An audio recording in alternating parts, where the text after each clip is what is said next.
नमस्कार मित्रांनो, स्मार्ट शेळी पालन हे आपल्या यूट्यूब चॅनलमध्ये सगळ्यांचं स्वागत आहे। आमचा नवीन शेळी फार्म चालू होतो आहे इकडं बिदर जिल्ह्यामध्ये, महाराष्ट्राच्या बाउंड्रीला।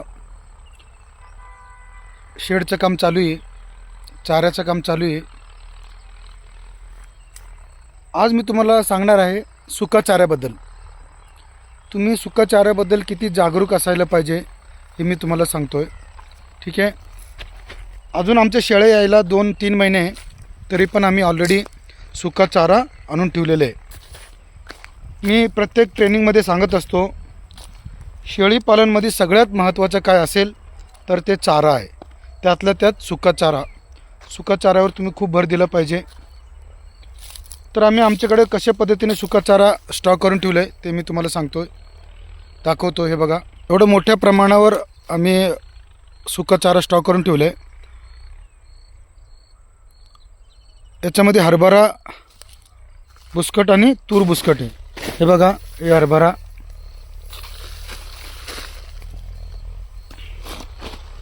हे बघा, खूप चांगल्या क्वालिटीचं आहे। आम्ही अजून विकत तर घेतलं नाही आहे। अजून आमचे जे आजूबाजू शेतकरी असतात त्यांच्याकडून आम्ही त्यांना फार थोडेफार पैसे देऊन हे तूर बुसकट आहे। बघा, हे तूर बुसकट आहे, खूप चांगल्या क्वालिटीचं आहे।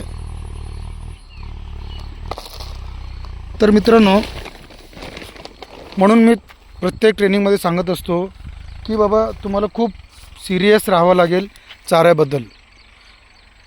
जर तुम्ही चाऱ्याची व्यवस्थित करू शकले नाही तर शेळी फार्म बंद होण्याची शक्यता जास्त असते। कारण फिरस्ती शेळी जी असते ना, तिचं पोट ते कसंही भरून घेतं, काय अडचण नाही। पण जेव्हा तुम्ही बंदिस्त शेळी पालन करता, तुम्हाला चाऱ्याबद्दल खूप सिरियस राहावं लागेल, ओके। आणि चाऱ्याबद्दल तुम्हाला खूप स्टडी करावं लागेल, खूप सिरियस राहावं लागेल। कुठून मिळते आजूबाजू त्याची तुम्हाला सगळं अभ्यास करायला लागेल।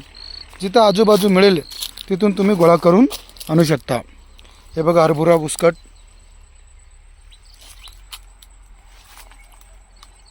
तर मित्रांनो, चाऱ्याबद्दल पूर्ण स्टडी करूनच तुम्ही शेळीपालन व्यवसाय सुरू केला पाहिजे।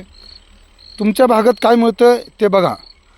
तूर बुसकट, हरभरा बुसकट, ज्वारी बुसकट, सोयाबीनचे बुसकट, ओके। जे काय तुम्हाला मिळेल ते तुम्ही गोळा करून ठेवा, ओके। आणि आत्ताच म्हणजे मार्च एप्रिलमध्येच टाईम आहे तुम्हाला स्टॉक करून ठेवायचा। एकदा वेळ निघून गेली तर तुम्हाला खूप कॉस्टली घ्यावं लागेल, ओके। आता गावोगावी बरेच एजंट पण झालेत तयार, ते तुम्हाला उपलब्ध करून देतील।